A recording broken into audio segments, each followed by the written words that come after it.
Hey guys, it's Scarlett and welcome back to my channel. Did you miss me? Of course you did. So this past weekend, my sister and I decided to escape for a little bit and go to the grand city of Vancouver for a girls' trip. There was theater, there was shopping, and there was candy. So on our designated shopping day, when we went to the Metrotown Mall, which is overwhelmingly huge and aggressive in the amount of people that can fit in there, we decided to start easy and slow and go to the bookstore first, as any loyal bookworm would. Author Victoria Schwab, about probably a week and a half, 2 weeks ago, she mentioned a book in her Twitter feed, and I immediately took a liking to it. I had never actually heard of it before, but it was right up my alley and I couldn't resist buying it, and since she had mentioned it, I had been dying to get it, essentially. The book in question was Christina Lauren's autobiography, and now I won't unfortunately be able to dive into the splendor of this book. I'm going to save it for my next quarterly goals reading challenge, but I just couldn't resist having this beautiful book on my shelf. But as we continued on shopping and our arms were quick to grow tired, because it turns out going to a bookstore at the beginning of the day and then carrying said books around is probably not a good idea, I kind of got to thinking, I read a lot of books that are in the genre that I write in. Like a lot of books. And then I got to thinking, is this okay? I mean, am I gonna get in trouble? Is this a bad thing for me to be doing? But what's the big deal? I mean, is it a big deal? Really? It turns out yes. Yes it is. To some anyways. The more I thought about it and researched it, the more I realized that I'm not really alone in these thoughts that would crush even the strongest bookworm's soul. It's sort of a great topic with a lot of loose ends, and there's a lot of people who are kind of on the fence about it, or they're very wishy-washy. So today I'm going to be giving you both sides and presenting you with the pros and cons of reading within your genre, because that's not going to get confusing. Good job, Scarlett. This is not going to get confusing at all. Let's get to it, shall we? Number 1, pro. It's good to be aware of what's going on in your genre's world. To be in the know with the cliches and tropes, the been there's and done that's. It's good to be well versed in the ins and outs of your genre. What you originally thought was a fantastical idea that had never been done before might actually have been done a shit ton of times and probably needs to be avoided for a little bit until that phase dies down. How could you possibly know that if you didn't read within your genre? Number 1 con. Too much of a good thing. Some people believe that you are more likely to be blind to said tropes and cliches if you're constantly diving in and submerging yourself in that genre. A lot of people think that you should read basically bare minimum of that genre that you're working in. Just enough to have a general understanding, a small level of knowledge, so that you are familiar enough with it, not completely going in blind. But staying out of that genre while you write is a good way to be fresh and on your toes. Number 2, pro. It's a good way to get inspired. Now, for those of you that know me, you know that I'm not really fond of the word inspired. I am more about determination and dedication and discipline and all that fun stuff. However, I think inspiration does work in this case. I have said it before, but have you ever read a book that, like, you're right in the middle of reading it and then you're thinking to yourself, well shit, I could totally write this 10 times better. You are more likely to think that thought while you're reading within your own genre versus something that you have barely enjoyed before, if that makes sense. For example, I'm not about to critique a scene in a horror book, considering I literally know next to nothing on the subject. Also, reading in your own genre is a really good way to get your brain working, your blood pumping, and your fingers just itching to get to work.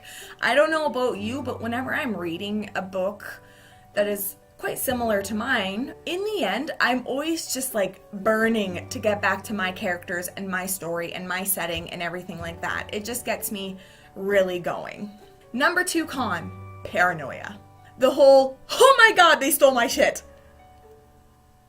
Or am I stealing theirs? Unless you're creating a brand new genre, chances are you're going to run into this problem a time or two. It's just bound to happen. This happens a lot when a certain type of genre I was gonna use the word inflamed, but I don't know if that sounds gross.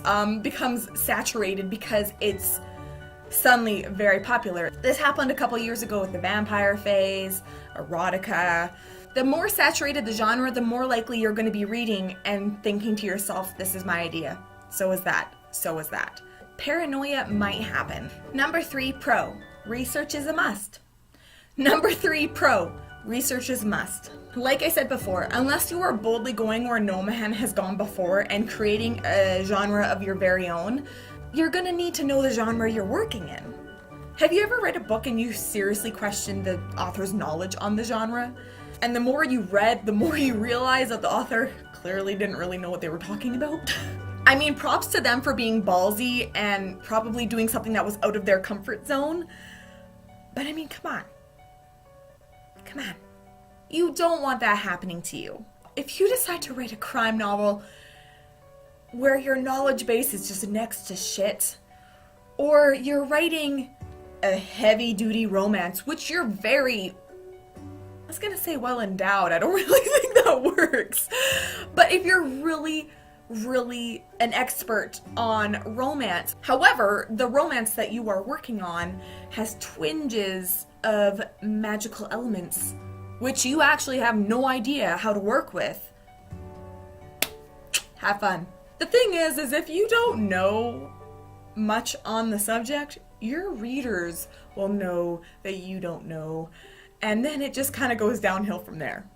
Number 3 con, leeches. A lot of people say that it's hard for you to develop your own writing style and your own writing voice if you're constantly reading other people's voices and other people's writing styles. I will say that I do kind of agree with this. Just like it's possible to pick up mannerisms and characteristics and verbal catchphrases from family and friends that you spend a long time with, it is possible to do the same with writing, whether you realize it or not. The brain is a tricky son of a bitch, and sometimes what you might think is your own idea, you might have actually read like years ago in someone else's book. You want to be your own person, right? You want to be able to stand on your own with your own voice, your own writing style. If you send your work to somebody and they say you're the next Nicholas Sparks or the next Rainbow Rowell, you might want to consider changing up your work, editing a little bit, rewriting some stuff, because you want to stand out on your own, right? And there you have it. Those are my pros and cons to reading within the genre you write in. A lot to think about, no pressure. But really, if you could take literally anything from this video, it's this. Write what you love and read what you love. Yes, there's going to be books out there that are very similar to yours that might stir up some self-consciousness and some paranoia and some doubts in your head. And holy shit, there's a Get the There's a wolf in my house. Where? What the Oh gosh, oh gosh, oh gosh. Okay. You're not allowed up there.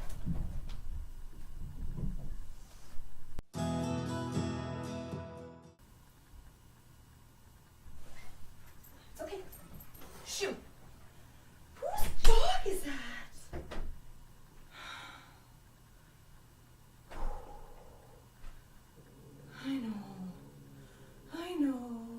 I know, baby. Oh my gosh. Jeez Louise. Okay, so there is a dog, if you can hear it running around. My poor cat. I just was like filming this, and literally there's a dog like this is the size of a wolf. Okay. Scratching at my door. It's trying to get into my house. My poor cat, my poor Ninny, was sitting on the patio. The dog is like trying to get up, and it's a friendly dog. It just wants to play, but my cat is not a fan of dogs, and so she's currently hiding. She's so scared right now, I don't really know what to do. Ninny. Okay, sorry. Anyways, tangent. really, really weird tangent. So, as I was saying, there may be books out there that are very similar to yours that might bring up some feelings of self-doubt and paranoia and just really make you question the genre you're writing in. But there's a quote out there that I really like by Dornfest. I think new writers are worried because it's all been said before. Sure it has, but not by you. Eh? With that said, don't forget to like this video and subscribe to my channel. I post new vlogs every other Thursday. Gotta write that time. If there's something you'd like me to talk about or discuss, or even if you'd like to drop a line and just say hi, you can message me on here or tweet me at Scarlett Stone. As always, I have my little linky loose swing down there in the description box for you. If you want to check out my Instagram, my Tumblr, my Twitter, my website, you know where to find them. Until next time, happy writing. Bye.